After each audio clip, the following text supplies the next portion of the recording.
Vous êtes bel et bien sur notre chaîne YouTube, et vous avez raison d'y être. N'oubliez pas de vous abonner à la chaîne pour ne pas manquer nos prochaines vidéos. C'est parti. Salut les amis, salut tout le monde et bienvenue encore une fois de plus sur votre chaîne préférée, la communauté villageoise. La seule chaîne qui vous accepte, qui vous propose et qui vous rassure.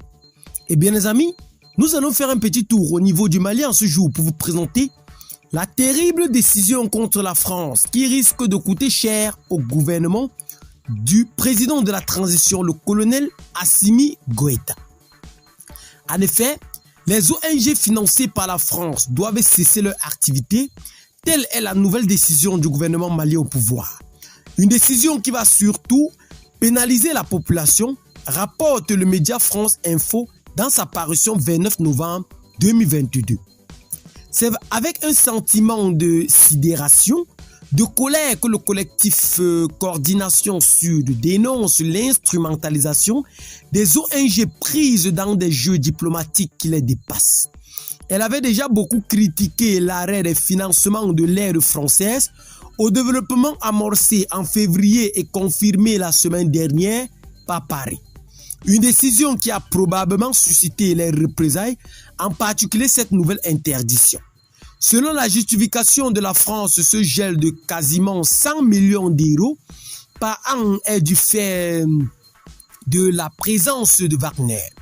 Puisque les autorités maliennes font désormais affaire avec le groupe de paramilitaires accusés des pires exactions, un groupe devenu le fer de lance des opérations de déstabilisation de Moscou en Afrique, Bamako n'a qu'à aller chercher des financements du côté de la Russie. Pas question de prendre le risque que les derniers Français soient détournés au profit de cette organisation. En tout cas, le Quai d'Orsay a demandé aux ONG de se conformer à la décision des autorités maliennes tout en la qualifiant de, je cite, regrettable, fin de station. En effet, il existe sur le territoire malien de très nombreuses ONG qui sont basées en France ou reçoivent en partie des financements français. Les mécanismes sont souvent complexes. On peut citer la Croix-Rouge, Première Urgence, Humanité et Inclusion, Solidarité Internationale, Médecins du Monde. Certaines organisations ont pris des devants et ont d'ores et déjà suspendu leurs activités de façon préventive pour ne pas être dans l'illégalité. Eh bien les amis, c'est la situation actuelle qui prévaut du côté du Burkina Faso, du côté du Mali et de la France en ce jour. Qu'est-ce que vous en pensez particulièrement par rapport à cette situation que le gouvernement du président Assimi Goïta a décidé de passer à l'action suite à cette suspension annoncée par le gouvernement français de suspendre les aides humanitaires du côté du Mali?